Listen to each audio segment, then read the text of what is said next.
איפה הבית שלכם שם?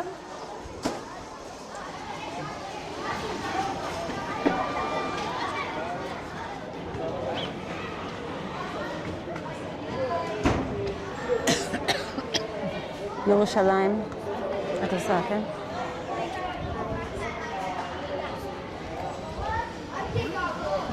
כן. חייבת. מתכן? תני לה, מה אתה כתוב בזה? כן. כן, תשפעה לעשות. את יודעת איך להשתמש באייפון? תלחוץ פשוט.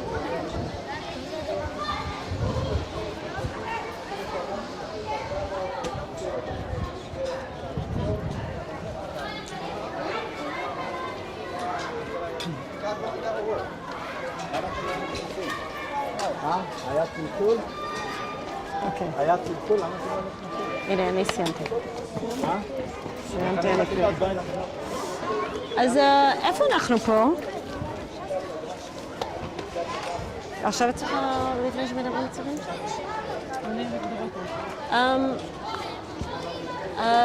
איפה אנחנו פה? זה נקרא בתי מחסה, ואנחנו שיחקנו כאן המון. היו לנו גם חברות אשכנזיות, גם בכיתה וגם כאן. אבל בעיקר בבית הזה אנחנו אהבנו לשחק. היה לזה מדרגות עם מעקה כזה שאפשר היה לגלוש, וגלשנו. היו כאן בורות מים, זאת אומרת מבנים כאלה לפני בור, היה מבנה מאבנים, והיה לי אפילו תמונה עם אחותי שעמדנו, אבל לא הצלחתי למצוא את התמונה הזאת. ואנחנו שיחקנו כאן מחבואים ותופסת וכדור, טניס וכל מיני משחקים שיחקנו כאן. זה היה נחשב החקורה של האשכנזים, ושמה החקורה של הספרדים. חקורה זה מילה טורקית, זה מגרש משחקים או חניה. את אומרת, היו לנו חברות, אז שיחקתם רק בנות לחוד ובנים לחוד? כן. לא היה קשר, בנים בכלל לא. כל זמן של השנים של בית ספר זה היה לגמרי נפרד. טוב, שכנים, אז טוב, הם היו כמו אחים, כן, אז זה לא. אבל לא היה קשר עם בנים. יותר מאוחר, כן, אבל לא לפני זה, לא. בית ספר היה לגמרי נפרד, לגמרי רק של בנות. את רוצה כאילו פשוט אולי להראות לנו איפה היית משחקת פה? איפה מה? איפה היית משחקת פה? היינו משחקות כאן במיוחד, מפני שכאן היה מקומות שאפשר היה להסתתר. ואם זה היה שקפצנו על חבל, אז שחקנו כאן, שזה מקום פתוח. אבל אם היינו צריכים להסתתר וככה, אז שיחקנו כאן. אבל זה היה מותר, זה לא משהו שהיה אסור לעשות או משהו כזה. אז היינו חופשיים, וזה גם היה קרוב לבית, אז ככה שם. אז איפה היה המעקה שהיית מספרת? הרבה פעמים יצאנו מכאן, היה שער שיכולנו ללכת לכביש, לדרך שיורדת לכותל.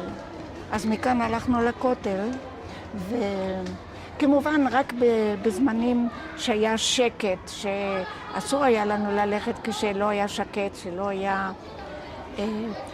והלכנו לכפר השילוח, לכל מיני מקומות כאלה, אבל זה רק בזמנים מסוימים. מתי הייתם הולכים? אחרי בית ספר, אז הלכנו לשם. מתי הייתם הולכים לכותל? הכותל כמובן היה נראה אחרת לגמרי, אבל היינו הולכים רק או בשבתות, או לפני תשעה באב, או בחגים. אז מהכותל הלכנו מכאן וירדנו, זה היה קרוב מאוד ללכת. ומתי היה אסור לעשות את זה? היו זמנים שאסור היה ללכת לכותל, שהיו יריות בדרך, כן, בהחלט. משהו שאת זוכרת, יריות? משהו שאת ראית? כן, אני זוכרת שבליל שבת אחד פתאום היו צעקות וזה, וכמה בחורים שדווקא הלכו לכותל ונפצעו והזעיקו אמבולנס והיה צריך לקחת אותם. כן. מה אתם בתור בנות הייתם עושות בכותל? סתם, לא מי יודע מה. היינו לוקחים סידור, מסתכלים קצת, לא עומדים הרבה זמן ומתפללים ממש. ככה כאילו, להפך, בערב תשעה באב, אז עשינו מין פרובוקציה, הלכנו הלוך וחזור, ודווקא אז היו הרבה אנשים ולא רצו שאנחנו נסתובב שם. ואנחנו כן הסתובבנו מפני סתם רצינו להיות בשטח. זה למה? היה לילה. והיה ירח מלא, והיה נעים ככה ללכת, והיו הרבה אנשים שהיו באים אז, וכמובן הכל היה רק כשהיה שקט ולא היה... ולמה אתם רציתם ללכת דווקא בתשעה באב? לא, זה היה נהוג ללכת עם נעליים מיוחדות, שרק נעליים שאין לזה עם סוליות מאור, וחוץ מזה היה צריך לצום. כבר מגיל צעיר ירגילו את הילדים לצום, ולא תמיד צמנו ממש, אבל היה צריך ללכת, כאילו להסתובב כדי להגיע מאוחר הביתה וללכת לישון, ואחר כך בבוקר אפשר לישון עד מאוחר, אז לא צריך לאכול.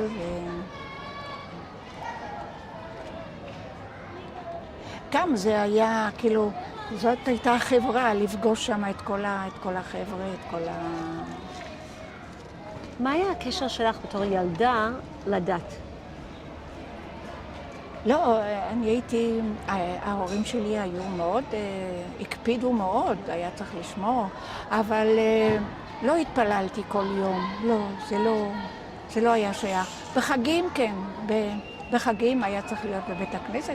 כשהייתי קטנה עוד ישבתי על יד אבא שלי למטה בבית הכנסת, אחר כך בעזרת נשים.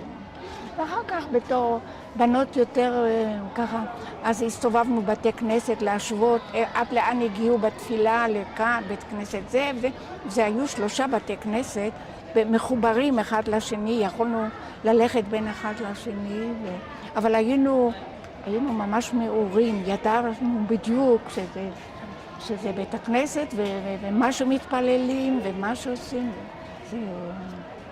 מה רציתי לשאול? אוי, ברח לי המחשבה.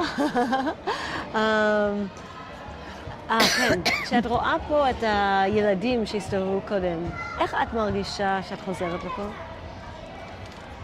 מה, בתור ילדה כזאת? גם אז היו ילדים כאלה, אמנם אני לא זוכרת אם היה להם פאות או לא. לא זוכרת, לא היה להם פאות. אבל מאחר שהם למדו שם למעלה, את הרעשים שלהם שמענו, ולא ראינו אותם, לא. וכאן גרו אנשים אשכנזים, מאוד חרדים, אבל איתם, עם האנשים האלה, לא היה לנו קשר. והם כל כך, הם דיברו יידיש, ואנחנו לא דיברנו יידיש, וזה היה, לא היה קשר ביניהם. עם הבנות שלהם כן, אבל לא איתם. ממש לא איתם. איך פגשת את הבנות שלהם? הם היו בכיתה שלי, וגם ככה כאן ממש פגשנו. והקשר נשאר הרבה זמן אחרי שהייתי בשדה אליהו, והייתי באה לבקר ולעשות, הסתובבתי, פגשתי אותם, והם תמיד חיבקו אותי והכריחו אותי לבוא לבית שלהם ולראות ולעשות, וככה ממש הקשר, הם גם באו לבקר בשדה אליהו, גם, כן. אני הייתי יוצאת דופן, לא הם נשארו. אז מה חשבו על זה שאת היית בשדה אליהו? לא, הם ידעו שזה קיבוץ דתי. אם זה היה קיבוץ לא דתי, אז הם ודאי היו מחרימים אותי או משהו כזה. אבל זה, כן, זה היה להם יוצא דופן. לא כל אחת הייתה מוכנה, גם לא לכל אחת ההורים היו מרשים. היו כמה שרצו לבוא, אבל ההורים לא הסכימו, והם נשארו. אבל אנחנו היינו בקשר איתם. אבל זה הבית, פחות או יותר הוא נשאר כמו שהוא היה. זה היה בית רוטשילד, זה היה בית טוב מההתחלה, וכאן כמובן היה נראה אחרת לגמרי. כאן גרו משפחות בעיקר למטה עם הרבה ילדים, וככה גם ילדים, משפחות שעבדו קשה ולא היה להם הרבה אוכל והרבה... ואיך זה מרגיש לחזור לפה? משונה לי, מאוד משונה. מצד אחד אני מרגישה ממש קרובה. ממש, תראי, זה לא פעם ראשונה, אני באה לכאן לפני חצי שנה, קצת מעל זה, חגגו לי יום הולדת 85. והילדים שלי החליטו שזה צריך להיות לא בתוך עיר עתיקה, אבל קרוב לעיר עתיקה. אז הם שכרו את הבית, בית שמואל, קומה שלמה.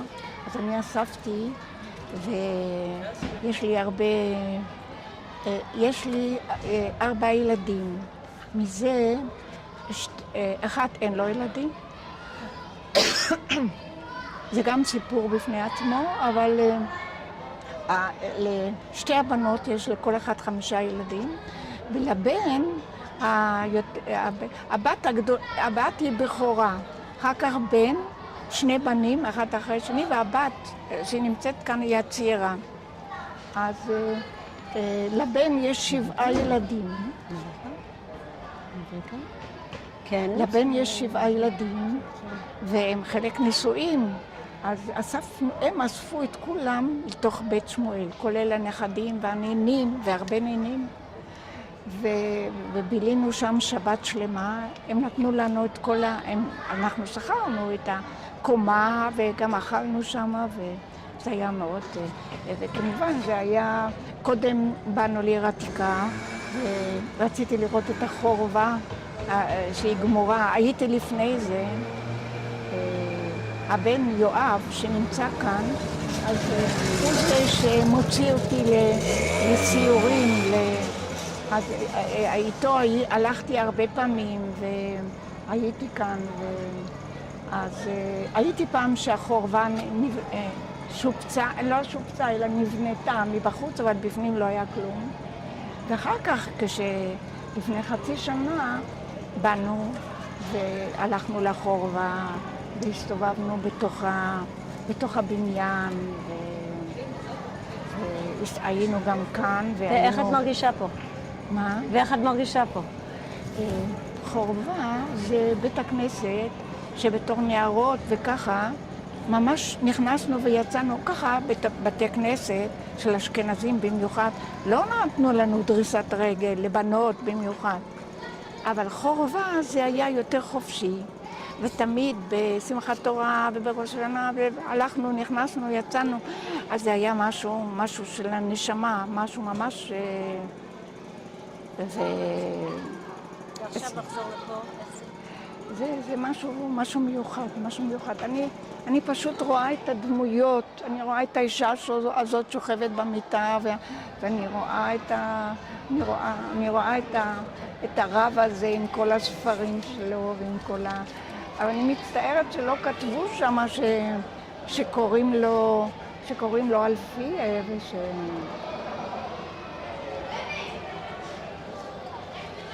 אז בוא נלך, יש לך את בית רוטשילד? עכשיו שוט קטן. מצוין. יש לך שוט קטן? כי אנחנו נעשה שוט אמיתי. כן, אבל בוא נעשה עוד שוט של בית רוטשילד. בוא נעשה איזה משהו מלכות קצרנו. אנחנו עוצרים שנייה רק לעשות משהו ויזואלי של בית רוטשילד.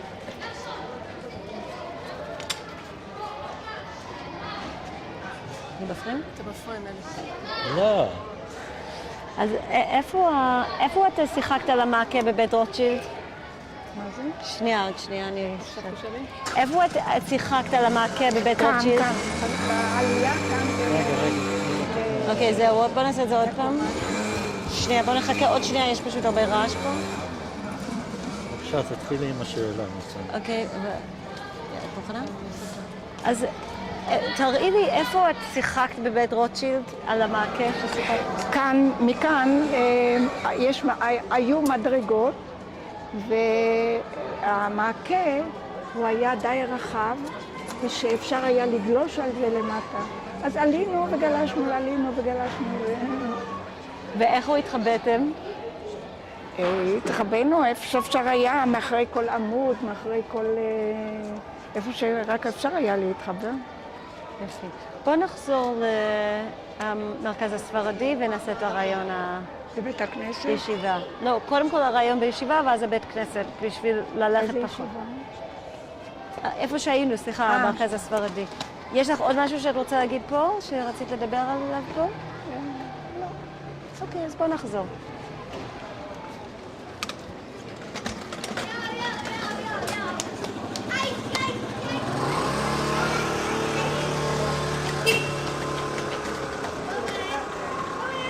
תיזהרי. שנייה, לא. את צריכה להישאר איתי. הוא הולך עכשיו.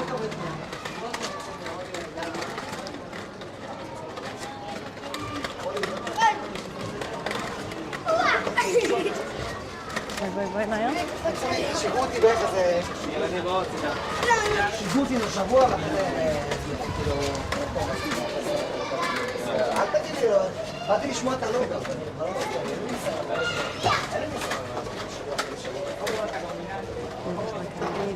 מדהימה.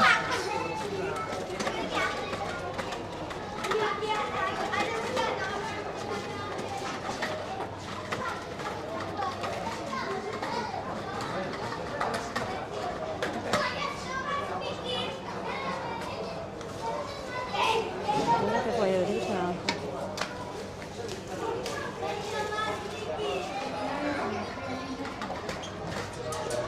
זהו, תני, אני הולכת, אוקיי? נכנסת. את בסדר? את בסדר פה? זה הולך. היא בסדר באמת.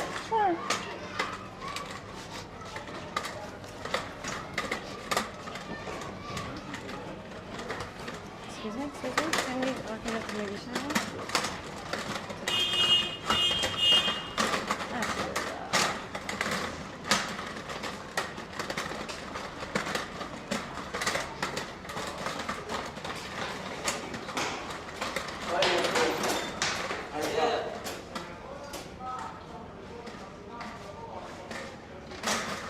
רגע, פה תני לי לעזור לך.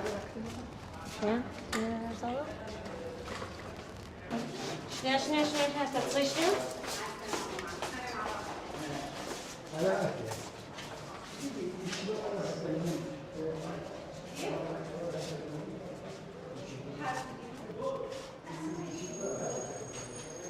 לך לספסל שם. אוקיי, בואו. כן, צודקת.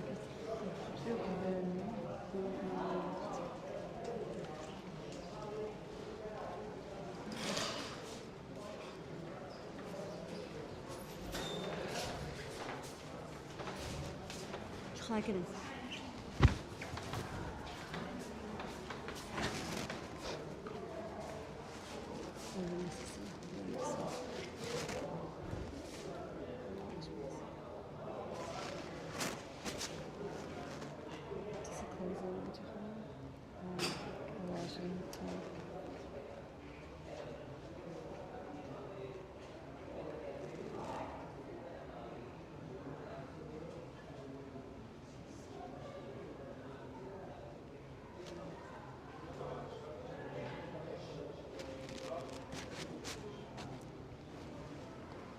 עכשיו היא מסתכלת למעלה.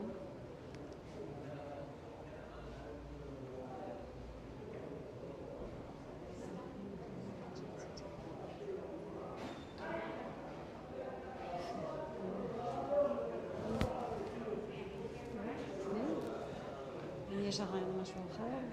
אף פעם, אבל שאני ידעו שחברנו לפה. תדע ש... יש את זה בזה שנייה.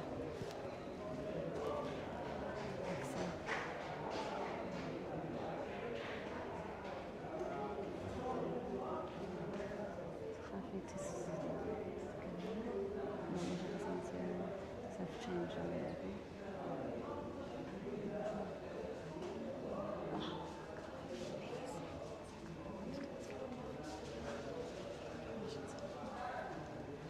יש את זה, נכון? כן, אני יכולה להגיד להסתובב, אבל נראה לי שזה... You're fantastic.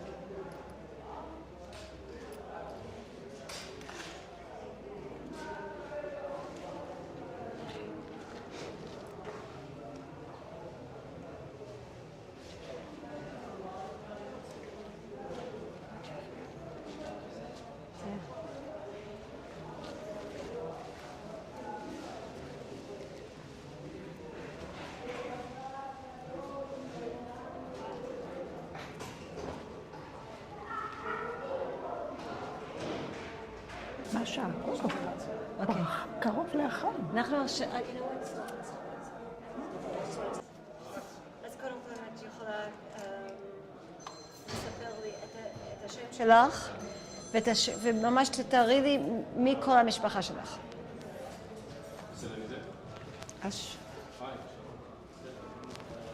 השם שלי זה מזל הס סידס,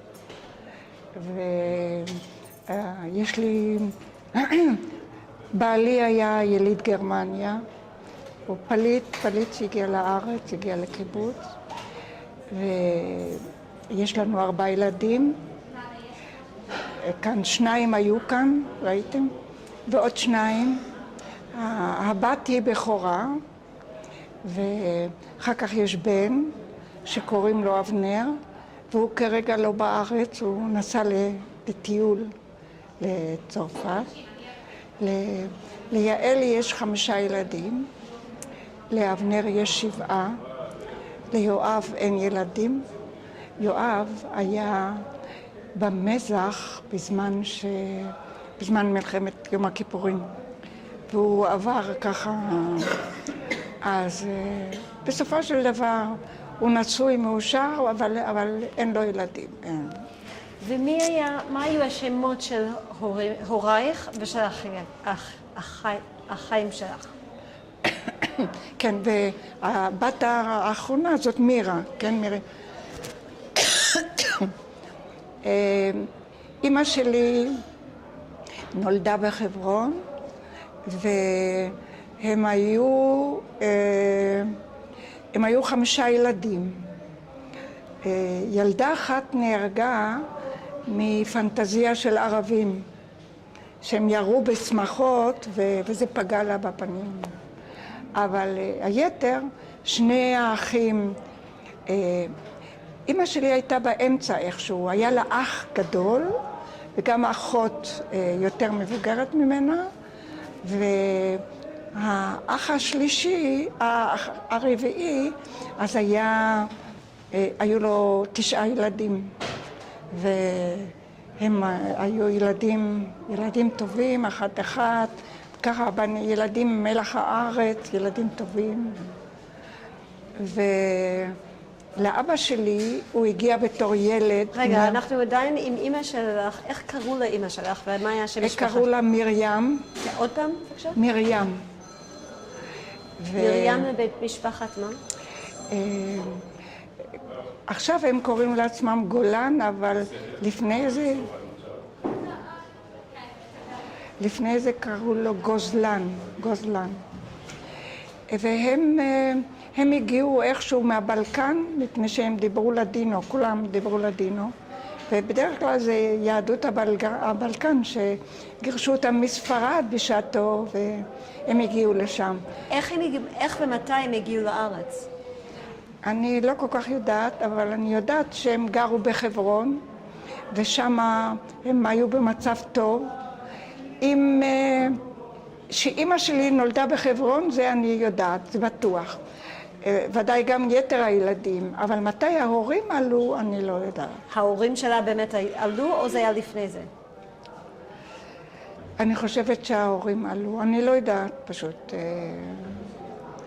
והם היו אנשים עמידים, והם שחרו עם באר שבע. הבנים רכבו על סוסים כדי להגיע, לא היה כבישים ולא היה. הם הם היו במצב טוב. והם חיתנו את הבת שלהם, את הבת הגדולה הם חיתנו ליפו, לסוחר יפואי, יהודי, כן? ולאמא שלי הם חיתנו לבחור שהגיע מיוון. אבא הגיע מיוון בתור ילד לארץ. באיזה גיל? הוא הגיע עם אבא, 3 אחים וסבתא. אמא נפטרה כבר ביוון. ובארץ אני לא הכרתי את סבא, אבל את דוד אחד הכרתי ממש. הוא היה משפחה עם הרבה ילדים, וככה בגילאים קרובים אליי, והיינו חברים, והיה ממש... מה היה השם של אבא? יצחק. אם את יכולה להגיד משפט מלא, השם של אבא שלי? אבא שלי קראו לו יצחק. יצחק סידס. סידס נשמע לי שם משפחה יווני, משהו... האם את יודעת מאיפה הם באו מיוון? כן, בינינה. שוב, אם את יכולה לענות בתשובה. אבא שלי גר בינינה, וזאת הייתה קהילה גדולה עם הרבה יהודים, אבל הם עלו ארצה. למה? לא יודעת, הם עלו מפני שרצו לעלות, אף אחד לא הכריח אותם. והם הרגישו די טוב כאן, עד שפרצה מלחמת העולם הראשונה ולקחו אותו לצבא. את האח שלו לא לקחו, הוא סתם מסתתר, לא שוויתרו לו. אבל זה היה בעוכריו שהיה בצבא, והוא חזר במצב מאוד לא טוב. האם את יודעת למה הוא חזר במצב לא טוב? כן, הוא מדי פעם סיפר כשהם כבר לא ניצחו, הם היו מובסים, אז השאירו את הצבאות, איפה שהם נסוגו, אז השאירו את הצבאות שמה, והם היו צריכים בכוחות עצמם איכשהו לחזור לאן שהם גרו. אז זה לקח להם חודשים על חודשים. והוא סיפר איך שהוא הגיע מסוריה ללבנון ברגל, מלבנון את כל הגליל, וכמובן הגליל היה אחרת מאשר עכשיו, והיו שם בדואים ששדדו אותו כל פעם, וככה גם ככה לא היה לו הרבה, אבל מה שהיה לו, אז כל פעם שדדו אותו מחדש, ולכן הוא בא עם כל הסמרטוטים ועם כל הדברים, וגם נפשית הוא היה פגוע, בהחלט, ואז לא כל כך טיפלו בזה, לא שמחו שהוא חזר. הרבה יהודים אחרים שאנחנו הכרנו, זאת אומרת שההורים שלי הכירו, לא חזרו פשוט, והאנשים נשארו אלמנות שככה, שלא ידעו מה קרה לבעלים, אז ככה שהם לא יכלו להתחתן עוד פעם, כן, הם נשארו עגונות. אני הכרתי לפחות אחת שגרה די קרוב אלינו. זהו, אז... איך היה עבורך מה שקרה לאבא שלך? איך היה מה? עבורך מה שקרה לאבא שלך. כל המשפחה המורחבת מאוד כיבדו אותו, מאוד השגיחו עליו, מאוד חיבקו אותו, אבל כולל הבנות, ותמיד הוא היה כאילו יחס מיוחד. גם הדודים, גם הזה, כולם שמרו, השגיחו כאילו עליו. ואמא שלי לפעמים התרכזה על זה שהיא בסופו של דבר כל העול נפל עליה, והם כיבדו אותו ולא כל כך העריכו מה שהיא עשתה. היא הייתה צריכה לבד להתמודד עם הכל, אבל היחס אליו היה מאוד טוב, מאוד... הוא היה איש טוב, אז הוא היה די שקט, הוא לא השתתף בוויכוחים, ואנחנו, זה היה מאוד מקובל ללכת בשבתות, לבקר את הדודים, את הזה ואת הדוד הזה ואת הדוד הזה, ועל אף המרחק יצאנו אחרי התפילה בבוקר וחזרנו מאוחר בערב, הכל ברגל כמובן מפני שזה היה שבת, והיחסים היו חמים מאוד, אבל אמא שלי הרבה פעמים התלוננה עליהם שהם לא עזרו מספיק. לא... מה היו השמות של האחים שלך? של מי? האחים שלך. של החיות, לא היו לי אחים. הגדולה קראו לה רבקה, השנייה קראו לה יהודית, אסתר ואני. ולי, כשנולדתי קראו לי משהו אחר, קראו לי מלכה.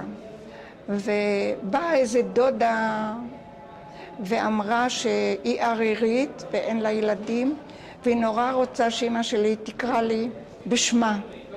אז אמא שלי אמרה טוב, וזה לא היה כל כך מוצלח, מפני מזל, זה לא שם כל כך, ואני עוד הגעתי עם זה לקיבוץ וכל זה, אבל ביחד עם זה אני לא רציתי לשנות את השם.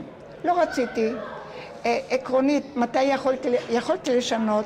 כשהבריטים עזבו ונכנס והיה לנו תעודת זהות חדשה, אבל אני לא רציתי, מפני מה זה בשביל ההורים שלי, שהם מכירים אותי בשם כזה ופתאום שם אחר, על אף שזה היה כאילו תעודת זהות שיודעים מה המקור שלי. וכמובן אני הסתובבתי כל הזמן בחברה האשכנזית, גם הבעל שלי, עם הקרובים שלו, ההורים שלו נספו בשואה, אבל היו לו כאן דודים וככה, ואנחנו היינו מאוד ביחסים מאוד מאוד טובים איתם. והלכנו אליהם וביקרנו את זה, ואני עם השם שלי, ונשארתי עם זה, לא רציתי, מלכתחילה הייתי שמחה אם היה לי שם אחר מההתחלה, אבל אני לא רציתי לשנות אותו. אז ככה שכולם גם עכשיו בקיבוץ יודעים שקוראים לי מזל. איזה סוג קשר היה בין האחיות? מאוד, קשר ממש חם. אם את יכולה לענות בבקשה בתשובה מלאה. מה זה? אם את יכולה לענות בתשובה מלאה. הקשר שלי... הקשר שלי עם האחיות שלי היה קשר מאוד מאוד חם. הגדולה, היו לה כבר ילדים כמעט בגיל שלי. אז ככה שאני הייתי יותר חברה עם הילדים, והיא הייתה כמו אימא, כאילו, בשבילי. וגם היא בהתחלה גרה בירושלים, ואחר כך עברה לרעננה, ונסעתי אליה לבקר, זה היה הרבה. גם את הבעל שלי הבאתי. גם עם האחות השנייה היה לי קשר חם מאוד. ואת יודעת איך זה, גם כשהיו צרות אני תמיד הייתי שם לעזור ולעשות. אני מדברת אבל בתור ילדה פה כשגרת, האם הייתה תקופה כשאת נולדת, כולכם גרתם ביחד או היה רק שלושה? כאילו אחותך הגדולה כבר הייתה נשואה? כשאני איכשהו הכרתי את עצמי, אז כבר גרתי רק עם אחותי. הגדולה בכלל, היא התחתנה בת 18 ואני אז רק נולדתי, אז בכלל לא. והשנייה התחתנה בת 17 והייתה מבוגרת ממני ב6 שנים. אז ככה אני לא זוכרת שגרתי איתה בכלל. אתם עשיתם את החתונה של אחותך השנייה פה, בעיר העתיקה? לא פה, אבל באחותי, השנייה? השנייה.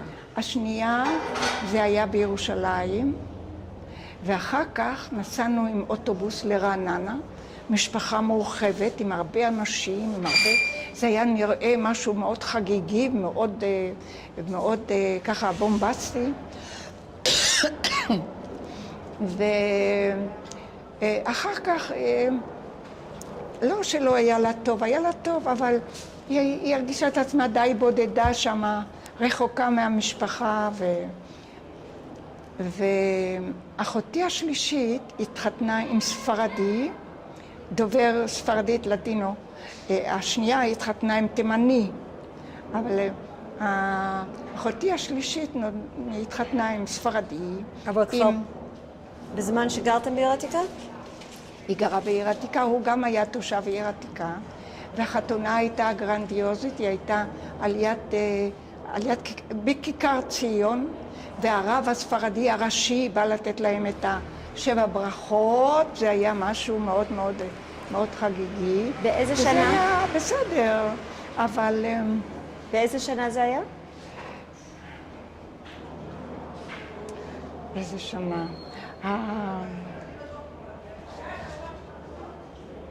זה היה ב-44, אני התחתנתי ב-45, ב-44, 1944, היא התחתנה. זה היה בירושלים, ואני באתי לחתונה, באתי לבד, גם לא... זה היה גם מרחקים וככה, זה לקח יום שלם לנסוע הלוך ויום שלם בחזרה, ונסענו מסביב, אבל לא היה דרך הבקעה. אז איך נסעתם?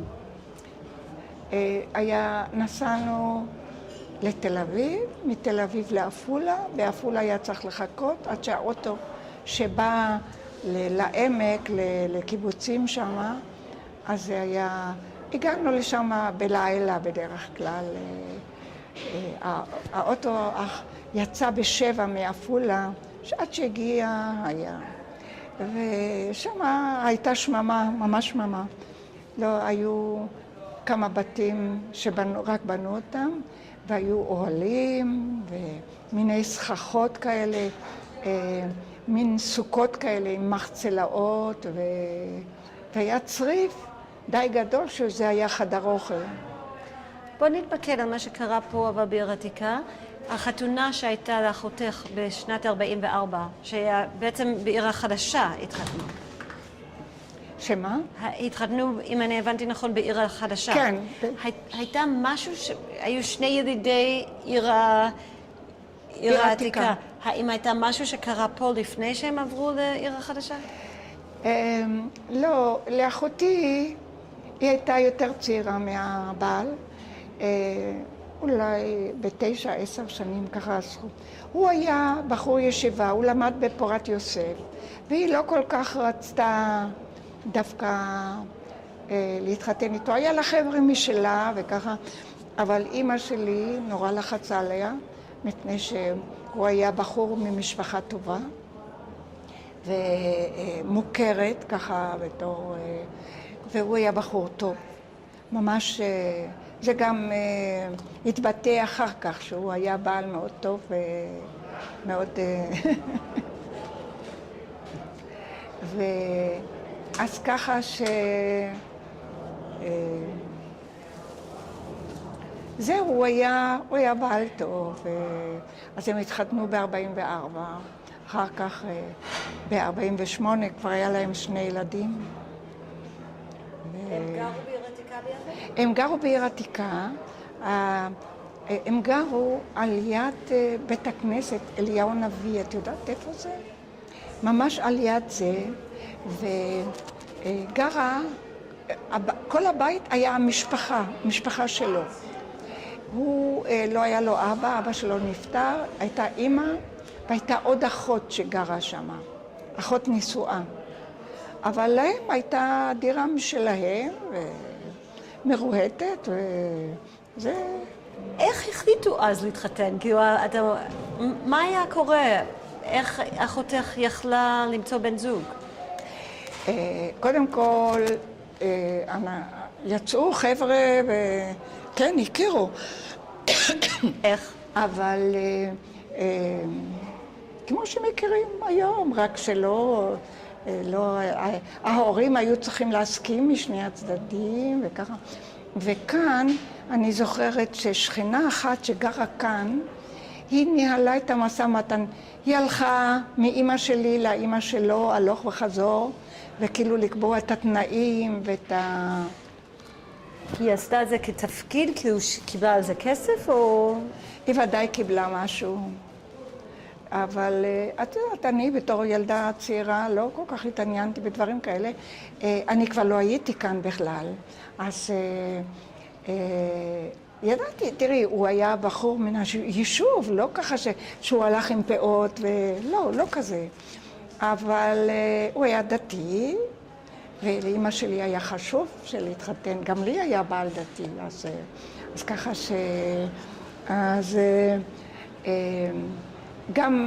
גם הבעל של אחותי השנייה גם היה דתי. אז ככה שרק הכי מבוגר, הוא גם היה ממשפחה דתית, אבל שהוא פרץ כאילו מהדת, הוא לא היה כל כך, הוא לא כל כך שמר על בזמן שהם גרו פה בעיר העתיקה הם לא שמרו? לא כולם, הצעירים, לא כל כך. כמובן, היה לא על יד ההורים ולא על יד זה, אבל כשהם התרחקו מההורים, אז נסעו בשבת וישנו וככה, אבל לא על יד ההורים. ועד גם? לא, אני לא כל כך הספקתי. לא, אני די מוקדם הגעתי, אני חשבתי שאיכשהו אתם משולבים עם הסטודנטים שהיו בעיר העתיקה. אנחנו רוצים לשמוע עליהם, אבל אנחנו לא... אז מנהל האוניברסיטה העברית, הוא שמע שהילדים בירושלים בכלל ובעיר העתיקה בפרט, הם מפסיקים ללכת לבית ספר. את יודעת איך שזה היה, כל פעם הבית ספר נדד ממקום למקום, וכל פעם היה חופש מפני שערבים ירו פה וירו שם. אז היו ילדים שפשוט לא חזרו לבית ספר, והאימהות עבדו וככה, אז לא כל כך שמו לב, אז היו הרבה ילדים שהסתובבו ברחוב. והדוקטור מגנס, הוא גייס כמה סטודנטים, עולים חדשים, שלא היה להם פרוטה על הנשמה. הם היו עולים והם למדו באוניברסיטה, אבל לא היה להם לא בית ולא כסף לאכול. והוא לקח 10 כאלה ושכר להם דירה בירושלים בעיר העתיקה ושילם להם לירה לחודש, זה היה הרבה כסף, והם חיו בקומונה איכשהו, לא, הם שכרו להם דירה, אז זאת אומרת כמה חדרים בחצר אחת, זה היה קרוב למשגב לדך, והם היו צריכים לעשות מתנ"ס בעיר העתיקה. זאת אומרת, כמובן בנים לחוד ובנות לחוד,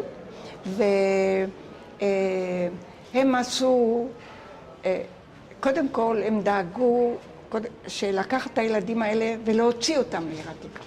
אז הם התקשרו עם הנרייטה סולד, ושלחו ילדים לקיבוצים דתיים, מפני שההורים לא הסכימו שלא לדע. והם היו שם 2 ובקיבוצים, הם היו גם בשדה אליהו, בקיבוצים הם למדו חצי יום ועבדו חצי יום. וזה היה כמו בית ספר, כן? אפילו קצת יותר. ואחר כך, אחרי 2 אז הם כבר היו חופשיים, כאילו לעשות. כשהם הגיעו לשם הם היו בני 12, משהו כזה. אחר כך בני 14, 15, אז כבר איכשהו כל אחד... ואת זוכרת איך שבאו לדבר איתך לעניין של ללכת לקיבוץ? מי? את זוכרת איך באו לדבר איתך לעניין של ללכת לקיבוץ? לא, אני שמעתי שיש דבר כזה, ואני בסך הכל הייתי מעורה בבית ספר וככה, הייתי מעוניינת. וחוץ מזה השיעורים היו כאן למעלה, אז הלכתי. וגם בשבתות, אז היה ויכוח עם אמא שלי, מה היא רצתה שאנחנו כל המשפחה נלך לבקר את האחים שלה והדודים, ואני רציתי יותר ללכת עם החבר'ה ועם הסטודנטים, לטייל מחוץ לעיר, מחוץ לחומות, מחוץ ל... אז היה ככה קצת שפשוף, אבל בכל זאת עשיתי את זה. אז אנחנו הלכנו בשבתות, כמובן הפרדה מוחלטת בין בנים לבנות, גם ככה היהודים האשכנזים לא שיתפו פעולה איתם, רק הספרדים שיתפו פעולה עם הסטודנטים. למה?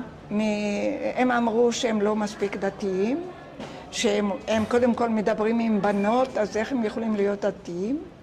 והם היו מלובשים רגיל, עם חולצה ומכנסיים, לא עם שטריימל ולא עם כל ה...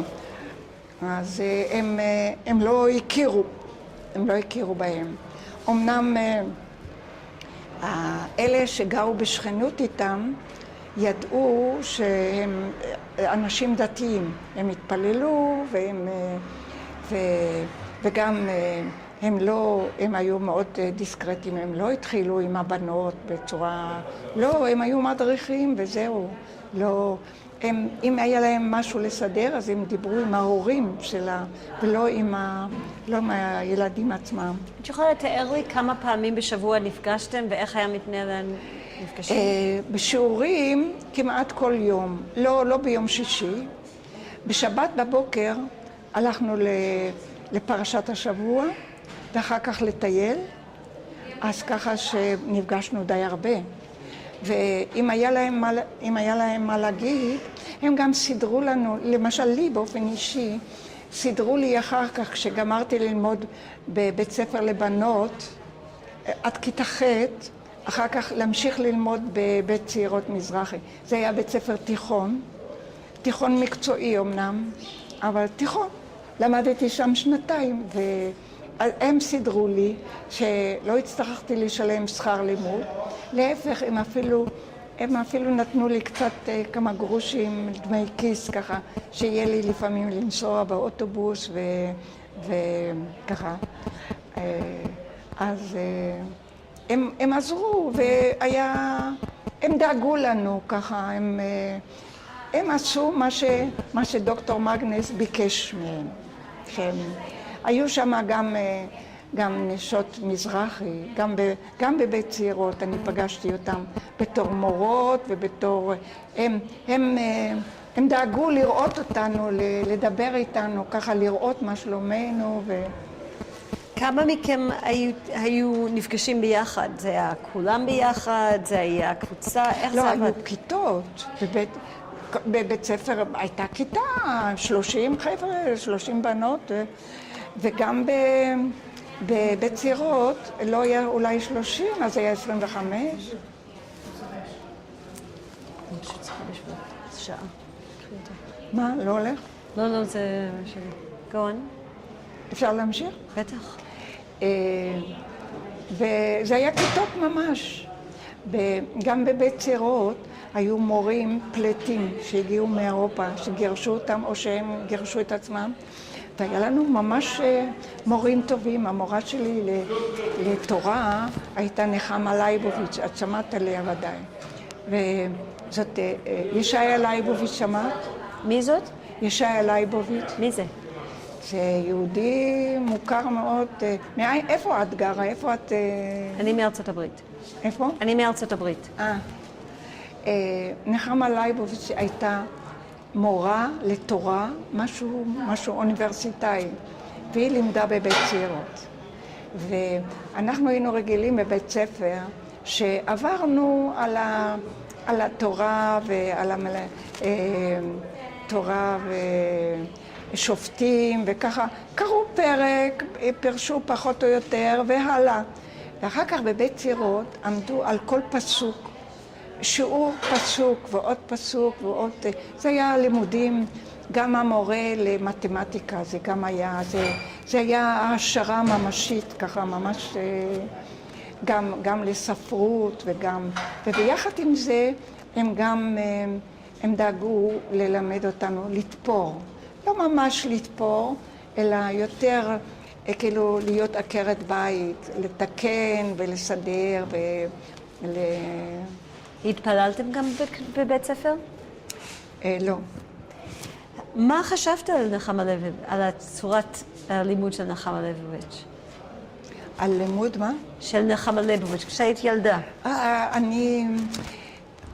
היא התייחסה אישית על כל אחד. אני הרגשתי ממש טוב אצלה, ממש... הם היו... זה לא כמו עכשיו שלא כל כך מכירים. כל מורה ומורה התייחס לכל אחד בתור אישיות בפני עצמה. אני הרגשתי ממש טוב שם, ממש... היה אומנויות או משהו אחר חוץ מלימודים? לא, היה לימוד תפירה, זה היה שייך לשעות הלימוד. אני הייתי צריכה ללכת מעיר העתיקה עד מקור ברוך, זה מרחק די גדול, לצאת די... אני חושבת שלקח לי שעה אפילו מעל זה להגיע לשם, זה היה מרחק, והלכתי כל יום לשם. אני לא... היו בנות שמה שלא היה להם בית בירושלים, אז הם גרו גם שמה. אני לא, אני חזרתי הביתה כל פעם, אבל זה הייתי צריכה ללכת את כל הדרך הזאת, הלוך וחזור, וכמו שסיפרתי, לעבור את שער יפו, הלוך וחזור, וזה היה מפחיד. אבל עצם הלימודים, אני תמיד נורא נהניתי הם תפסו את החבר'ה, היה ממש... המדריכים פה שלימדו אותך, מה את מרגישה שקיבלת מהמועדון הזאת שהתנהלה פה בתת הספרדים? הם שוחחו איתנו על כל העולם. קודם כל, הם בעצמם היו די אומללים.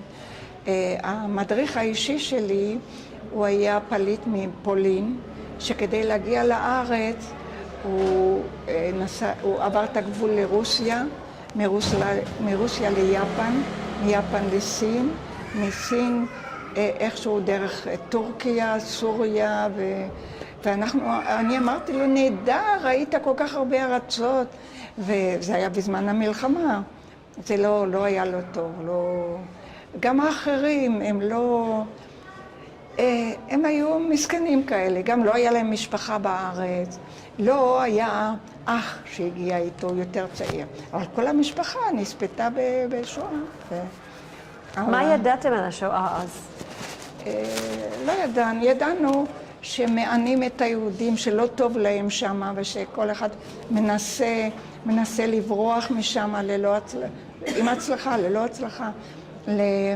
לבעל שלי היו דודים שהם כן הצליחו לצאת, כמובן שכל הרכוש נשאר שם, והם גרו בשרון, ברמתיים, בבתים לא לגמרי גמורים, כמה חדרים, אבל לא מטויחים ולא ככה מיני, אבל הם עבדו, להם היו בנים שהם עבדו בגן, בשדות ובזה, ופרנסו את ההורים.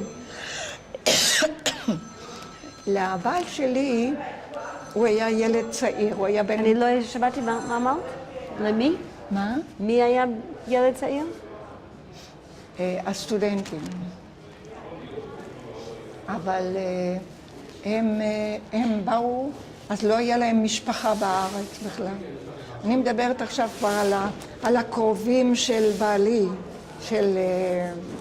הם איכשהו הגיעו לארץ, אבל הם הגיעו בחוסר כל. אבל הבנים היו מספיק מבוגרים, היו מעל 18. הבעל שלי היה בן 14 כשהוא עזב את הבית.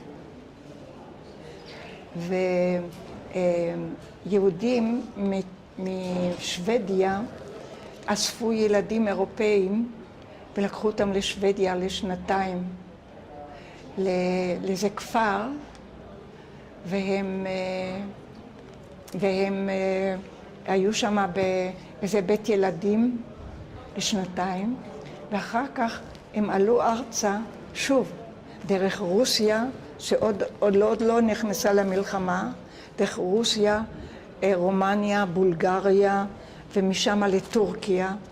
ובולגריה כבר הייתה, הגרמנים היו שם, והם נורא פחדו שהם יעלו לאונייה. אבל אני רוצה להתמקד על מה אתם ידעתם בזמן שאת היית ילדה בעיר עתיקה. ידענו שיש צרות, לא ידענו על משרפות ודברים כאלה. ואיך? היו כאלה שאמרו שאולי קצת מגזימים ואולי קצת זה, כשבאו אנשים, כשבאו וסיפרו זוועות כאלה, אז אמרו, טוב, זה ודאי חלק מזה נכון ולא לגמרי. אני גם פגשתי אותם ברעננה, שגם שם הגיעו פליטים וככה, אז הם גם אמרו, מה, כל זמן שהיה להם טוב באירופה הם לא באו, עכשיו הם באים, אבל ביחד עם זה בכל זאת קיבלו אותם. במועדון הזה, כאילו האם הם לימדו, כאילו את אמרת שהם לימדו כאילו שיעורים, אבל היה להם איזשהו מסר שרצו להעביר לכם? כן, קודם כל לכולם היה מסר לבנות מדינה, להיות יהודי טוב. אפילו פעם דיבר איתי המדריך שאם אני רוצה להעביר ידיעות של מפא"י, אז נתנו לילדים, לנשים, להעביר. אז אני אמרתי, אני כל כך מפחדת שאני עוד, הם יראו אותי ישר לפנים ואני עברתי בכל מיני מקומות כאלה היה מה להעביר, ובסופו של דבר לא יצא לי ככה להעביר, אבל היו הרבה שהעבירו ידיעות, גם של מפא"י ומערך וכל זה, וגם של אצ"ל ולח"י. מה את חשבת על מפא"י, מערך, אצ"ל ולח"י? תראי, קודם כל, הדעה שלנו הייתה, יהודים זה יהודים, ונורא הצטערנו ונורא בכינו כשמישהו נהרג, או מי שגם יהיה. כשאסרו וכשהוציאו להורג מאצ"ל, זה היה זעזוע בשבילנו ישר כמו מישהו אחר. זה לא היה לנו משהו אנטי בשום אופן לא.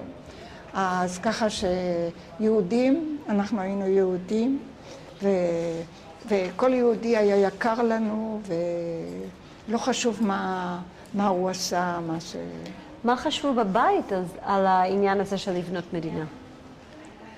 הם חשבו שאלה עושי צרות, שכאילו לא מספיק לנו כל הצרות, אז גם הם עושים.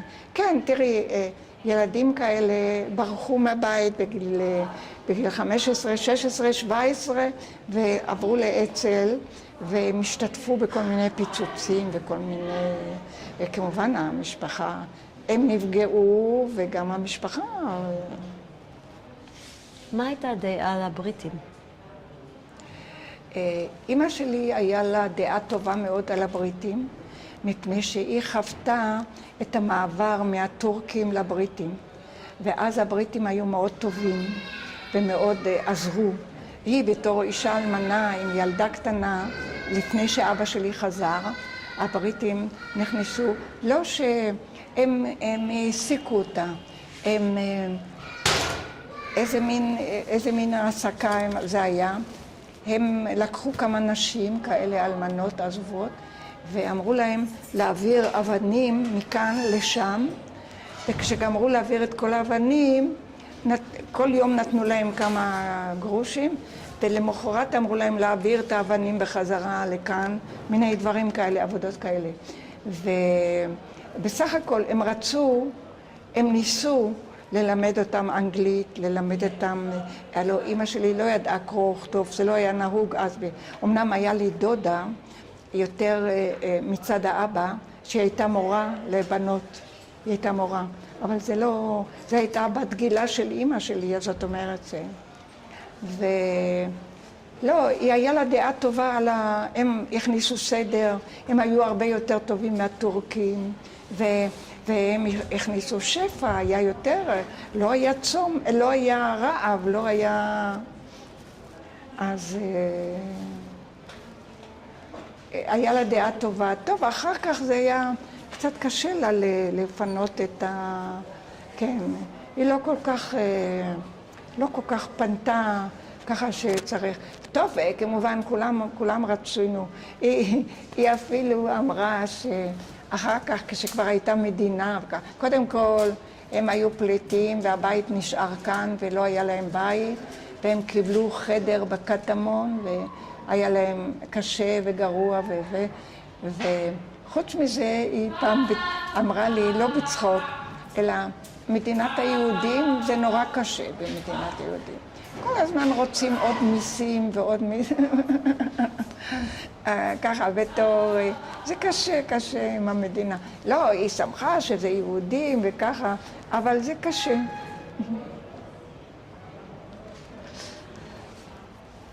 אנחנו נעצור שנייה ואנחנו נחליף קלטת.